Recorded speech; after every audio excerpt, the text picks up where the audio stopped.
Fort Collins has fallen out of the grace of being one of the top cities to live in the United States. And it has some major flaws to it, but it is still one of the greatest places to live in northern Colorado, just in one of my opinions. And so today we are going to run through just my top 3 pros and cons of living in Fort Collins, Colorado. And hopefully that just gives you a little bit better idea of what you can kind of compare it to when it comes to, if you're thinking about moving out here, just knowing that Fort Collins is an awesome spot to be. It'll be typically your first place that you're going to hear about in northern Colorado, but there are some other great options as well that also provide really the same kind of utilities, the same type of outdoor beauty that we see here. Like right now, I'm in between Loveland and Windsor, Colorado, and just actually going by this subdivision over here just to the left is Lakes of Centera, and really great community on that side, and has some really cool features around it for, you know, going out hiking and being close to your home.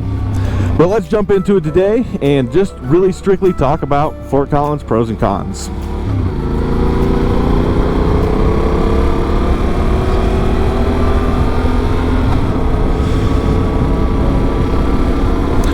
So let's start off with my first pro. So Fort Collins has always been known as probably one of the best cities to live in the United States due to the fact of its economy. The people that really come here are really just top-notch people, and we have one of the best environments to really grow a family here. And so Fort Collins really has a lot to offer. We have some really high-end schools up in Fort Collins, from elementary school, middle school, and high schools that are, you know, top competing in academics as well as in sports. And we also have some really good options for, you know, going out and having schools that focus on just different aspects of what you want your kid to learn. If you're wanting public schools, there are plenty of great public schools. And then you also do have private schools, charter schools. And one of the biggest benefits, I would say, of Fort Collins, and it has gotten, I know, tougher over the years when I've talked to families, is Fort Collins allows you to go out and have your kid have a choice of school. Now, the program back when, like, my broker, whose name is Patrick Sukup, when he was young and stuff, it was a lot easier to get into the program and transfer schools. And the program has gotten a little tougher to get into, but maybe as populations kind of shift and change over the next couple of years, that program hopefully should get easier and easier to get into. So that would be my number one, is, you know, this is a great place for a family, and we have great education opportunities. We have a bunch of community outreach programs and community functions that really offer a lot for kids to go out and do, so really they shouldn't be bored anytime in really Fort Collins. And, you know, it's just really hyper focused towards younger community, younger families. So my second big pro of living in Fort Collins is definitely going to be obviously living very close to the foothills and the mountains. One of my biggest places I go up to, and, you know, have the option to go up to a small little cabin up in Rustic, Colorado, is only about an hour away from Fort Collins, and this is up the Poudre Canyon. And this is just one of the many areas that can take you out to some of the best hiking and trails you can possibly get here in northern Colorado. If you're looking for something that's a little bit closer, you also have Horsetooth, Lori State Park. We have a bunch of open areas as well that make a huge difference for being able to just go out your backyard, jump on your bike, and go for a few mile bike ride up to a beautiful trail for hiking. And if you're wanting to too, going up to Horsetooth Reservoir for a quick, you know, spin on a jet ski with rentals, or you can go out and rent a boat, or just jump on a paddleboard, or even just jump out and go swimming. You know, we have so many outdoor options and activities that makes it almost impossible to not really enjoy Fort Collins, and the proximity to those types of activities that make it just so much enjoyable. And the really cool part is you know, we do have a college in Fort Collins, Colorado State University. That's where I graduated with an environmental horticulture degree with a concentration in turf management to run golf courses. And having that university around really brings a really fun vibe around Fort Collins. Young, you know, new and upcoming ideas, new restaurants, higher end food, nice drinks, and really, you can't blame them, because Fort Collins, when you think about fun, you know, Fort Collins is it, and it's been named Fort Fun for a long time. And so just, if you're really looking for family friendly, and then also being able to go out and have adventures in the foothills over here that you can see on our west side as we're heading back to Loveland, this is perfect. Okay, so my last one, number 3. And this one I've had to kind of think about on that side, just due to the fact that, you know, the hard part is I don't live in Fort Collins. I live in Loveland, and I live in Loveland for a reason. I do have other videos down below if you want to check out my channel that will go through and explain all the different cities around here, pros and cons wise. But my true advantage has been living in Loveland.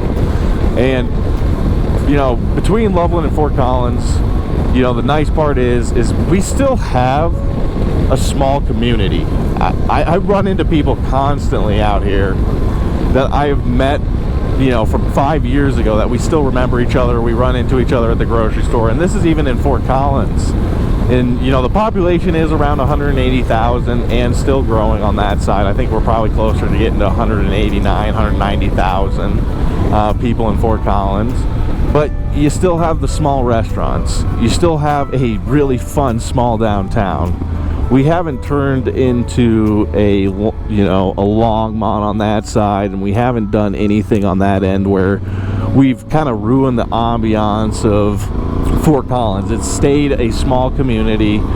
The city of Fort Collins, you know, mindset has been kind of dealt on keeping Fort Collins small, and it just makes it a really nice, quaint town. So those are my top 3 pros of living in Fort Collins. There are so many more that I can discuss and talk about, you know, going through the different neighborhoods that Fort Collins has to offer, the different types of restaurants that they have as well. You know, all those little details is what makes a city, and also the community. And Fort Collins, I really think, has hit all those aspects. Well, let's now try and jump into those negatives. And these are always really tough for me to think of. So a lot of them are going to be pretty generic, probably comparative to all the other videos you hear on it, but I hope they are honest, and, you know, they're just me being nitpicky at this point. And so Fort Collins, great place to live, but let's get those cons going. So my first con that I'm going to have to put out there is the cost of living. That's what kept me out of Fort Collins and living in Fort Collins when I first moved out here from Kansas City in 2016. Beautiful place to live, awesome to be, but you just don't get the quality of home and the quality of the neighborhood like you do in Loveland, just for the price point. And so if you were to look at it, you know, let's take a basic $400,000 house. A $400,000 house in Fort Collins is more than likely going to be something that was built back in the 70s or later, probably more, you're getting closer to the 60s and 50s. The majority of them are going to have tri-levels, which is stairs from the main front door going up and down to split up the level and to create a little bit more separation with the small square footage that you're ending up getting. And so the amount of home and the amount of space you're going to get is definitely something that's going to be jeopardized with being in Fort Collins versus saying like Loveland, Johnstown, Berthoud, Wellington, some of these other cities that surround it. For a probably 2 to 3% price difference, you're going to get twice the amount of home that you would in Fort Collins, and you're going to get more upgrades, newer homes, newer amenities, and, you know, overall probably a better home on that side. You know, maybe the little bit negative is Fort Collins has a lot more mature neighborhoods comparative to, say, Loveland and some of these other places. So mature landscaping in Fort Collins is a huge deal, and that's you're going to be paying for that a little bit on that side. And obviously being close to Fort Collins, and the closer you get to downtown, the more expensive it gets. But, you know, you pay the sacrifice on that side. And so that $400,000 house is going to have linoleum countertops, linoleum flooring. It's going to have your basic white appliances, coil stovetop, electric oven, probably older, outdated furnaces that are original to the home or have been around only for about 10 years or even longer on that side. And so they're just things that maintenance-wise you might have to look at getting on top of it earlier living in Fort Collins than, say, Loveland, depending on what your price range is.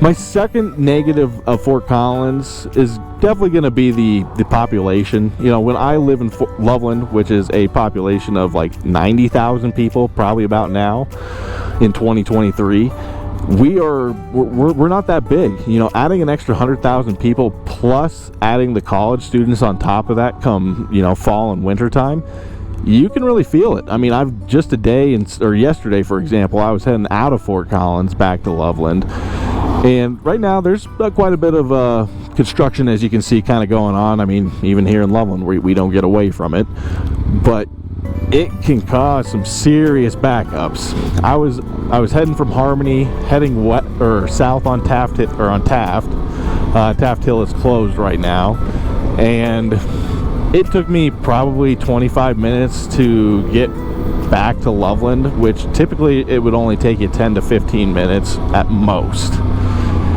And so traffic up there is bad. When you go out shopping, every place is full. You know, Loveland, you can still find days, especially during the week, that things are a little bit more quieted down. But Fort Collins, I really haven't had that feeling yet when I've gone out and done shopping or grocery shopping in Fort Collins. Another big thing that I would say that population brings is just a little bit more crime on that side. Now, Fort Collins is a very safe town. You know, probably down in the description you'll probably get to see, you know, someone talking about the police force and saying that's a negative Fort Collins, but you know, overall they've done a decent job on that side.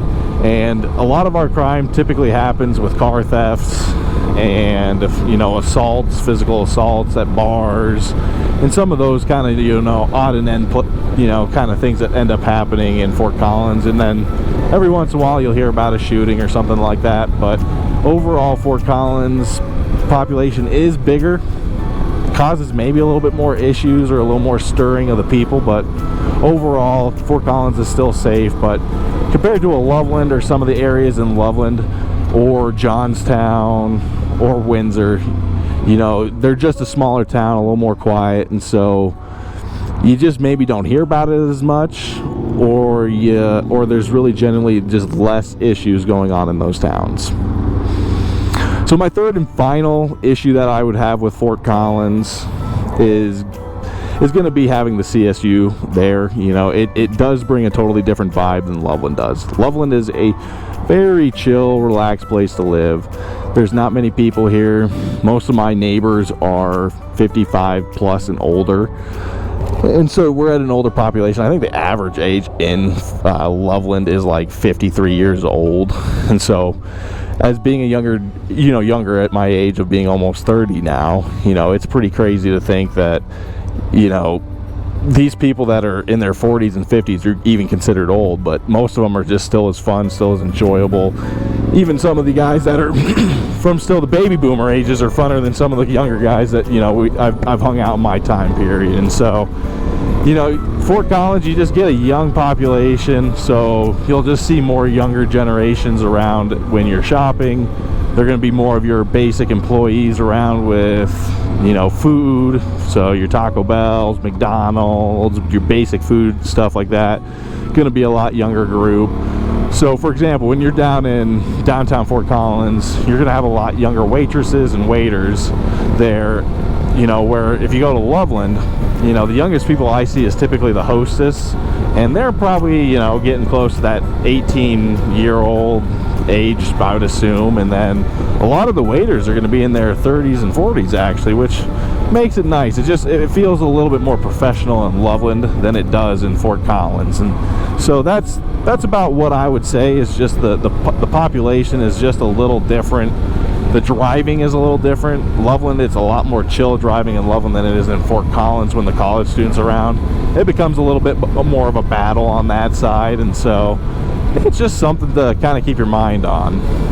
And so again, those are my three negatives of Fort Collins. Again, those are probably more me just rambling on at this point, just trying to think of different negatives that would cause someone to sit there and be like, maybe I wouldn't want to be there. But overall, Fort Collins, Loveland, the northern Colorado area is pretty dang sweet. You know, a couple other small negatives. You're looking at 2.5 hours to go skiing. You know, if you go up to you know, close hiking hills like Horsetooth Reservoir, you're gonna have quite a few people there. Might be hard to find a parking spot. You got to pay for parking for a lot of the close hiking hills around here, and the next closest hiking hill that doesn't make you really pay is Gray Rock, which is about 25 minutes up the Poudre Canyon. And so you got some options, you got some different things going on, but you know, it just depends on where you want to be. So if you're ever looking at, you know, wanting to move to northern Colorado, you know, Fort Collins is a great place to put a center mark on and say, hey, start here. But don't be afraid to branch out to the other areas as well, because there are just so many options out here depending on your price point and what you're truly looking for out of your town.